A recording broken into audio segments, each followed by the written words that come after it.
Buenos días para todos los que nos escuchan, los que nos siguen en los devocionales de Capilla Fidelidad. El Señor les bendiga. El día de hoy vamos a estar teniendo nuestro devocional en el capítulo 25 del libro de Deuteronomio. Vamos a orar para empezar. Amado Señor, muchas gracias por este día en que renuevas tu misericordia sobre nosotros. Pedimos que con tu Espíritu Santo nos ayudes a ver en tu palabra verdades y enseñanzas que quieres traer a nuestra vida, Señor. Gracias porque nos amas y porque tu fidelidad con nosotros la vemos reflejada en cada momento, Señor. Gracias por tus leyes, tus preceptos que guían nuestras vidas, nuestros pasos, Señor. Te alabamos y bendecimos en el nombre de Jesús. Amén. Este capítulo 25 hace parte de un grupo de leyes, podríamos decir, humanitarias. De hecho, así titula la Reina Valera este segmento, que viene del capítulo 23. Moisés sigue en su proceso de recordar al pueblo las leyes de Dios. Ya él está terminando su ministerio, su vida, sus años, y es muy importante todo lo que él está trayendo a consideración del pueblo en estos capítulos, en este libro. Así que podríamos colocar como título para este capítulo: Más leyes generales. La primera sección, versículo del 1 al 4, tiene que ver con leyes que protegen a los criminales y a los animales. Es muy curioso que mezclen las dos cosas, pero vamos a ver que tiene sentido. El segundo bloque, dos leyes que tratan asuntos de familia, o dos leyes que tienen que ver con la familia. Y esto va del versículo 5 hasta el final, hasta el 19. En el versículo 1, Moisés dice lo siguiente: si hubiere pleito entre algunos y acudieren al tribunal para que los jueces los juzguen, estos absolverán al justo y condenarán al culpable. Si el delincuente mereciere ser azotado, entonces el juez le hará echar en tierra y le hará azotar en su presencia. Según su delito será el número de azotes. Se podrá dar 40 azotes, no más, no sea que, si lo hirieren con muchos azotes, más que estos, se sienta tu hermano envilecido delante de tus ojos.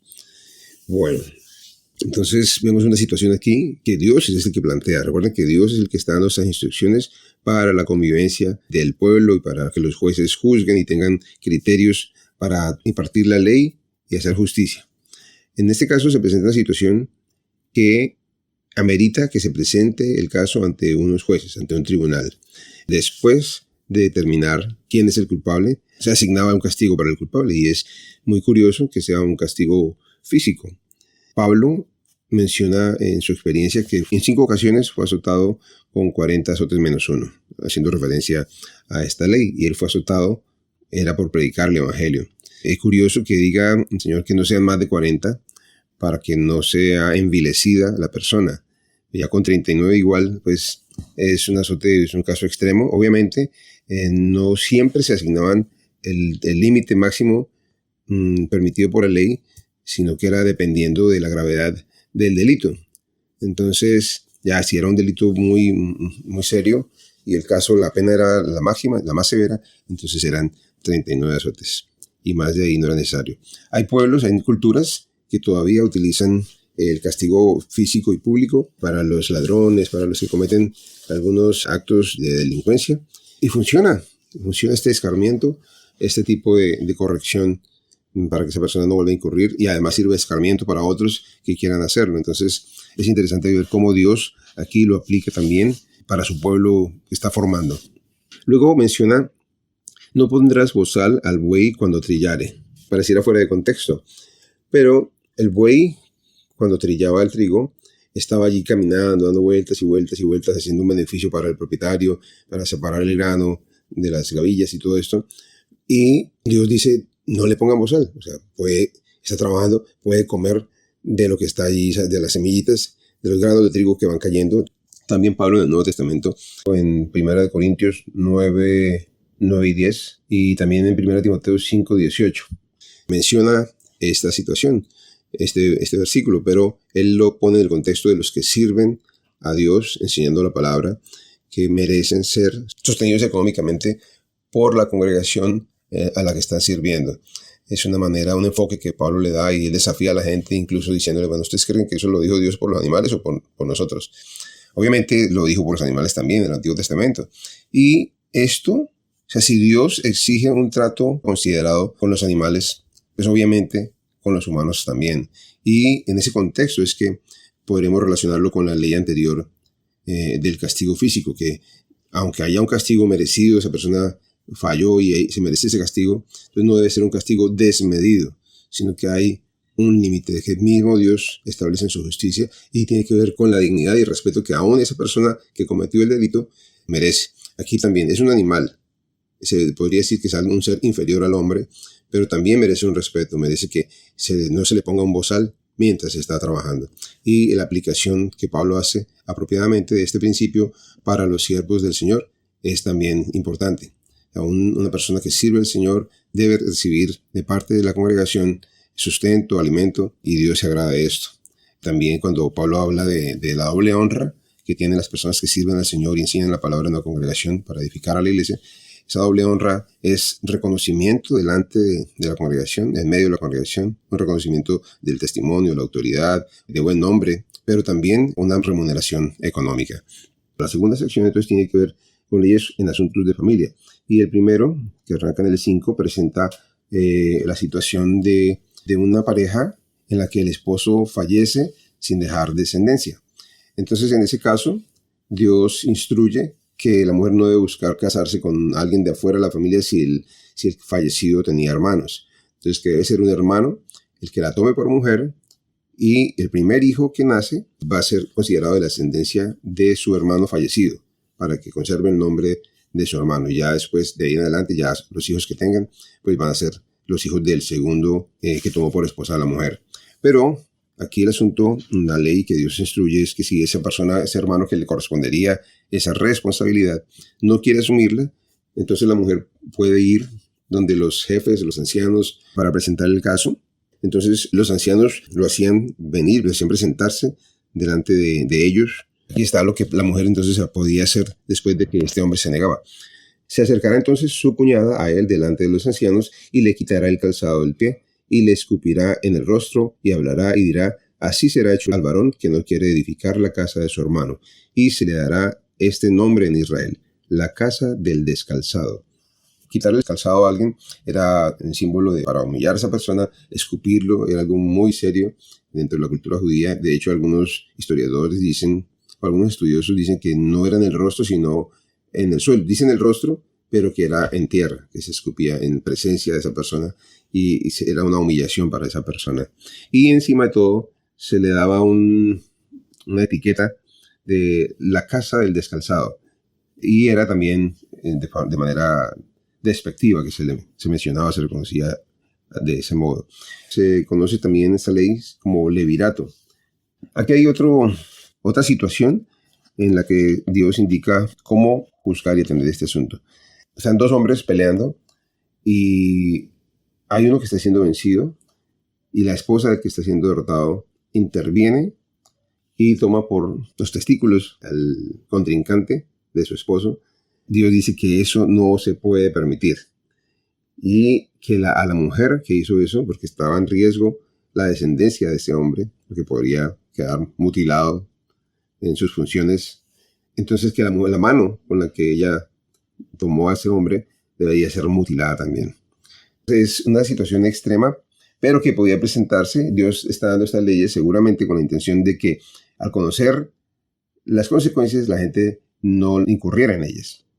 Pero también nos está estableciendo aquí que hay asuntos en los que la esposa no debe interferir, no debe involucrarse, y corresponden al varón. En todo caso, en este caso extremo y puntual, Dios dice que había que cortarle la mano.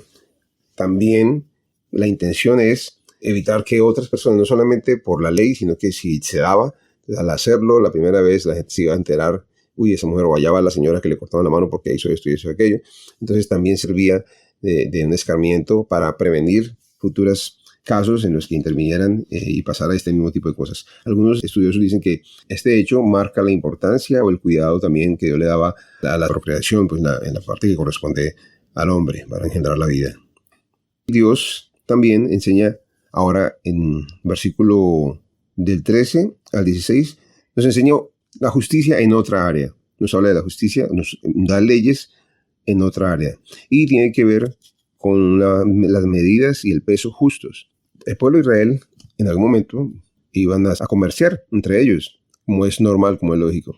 Pero Dios establece de antemano, antes que lleguen allá a la tierra prometida, estas normas que muestran y reflejan el carácter justo de Dios, y Él quería que su pueblo fuera igual. No tendrás en tu bolsa pesa grande y pesa chica, ni tendrás en tu casa efa grande y efa pequeña. La pesa era para medir cuántos gramos o libras o lo que sea pesaba algún producto. Y el efa era un recipiente que ya tenía una medida establecida, y simplemente al colocar allí en esa medida, entonces se entregaba lo que era completo. Pero hay gente, y de hecho uno ve hoy en día también que hay mucha gente que altera las pesas, ya no tienen dos pesas, una grande y una pequeña, sino que tienen una sola alterada, y se puede engañar a la gente así, cobrando un precio por una medida que realmente no es esa medida, le hace falta, está por debajo. Dios advierte que ese tipo de conducta es abominación, lo dice en el versículo 16. Abominación es a Jehová tu Dios cualquiera que hace esto y cualquiera que hace injusticia. Dios es un Dios justo, y este tipo de acciones son injustas delante de Dios. Son injustas con la persona a la que yo le voy a vender algo con engaño, con una medida engañosa. Dios les está enseñando también su justicia.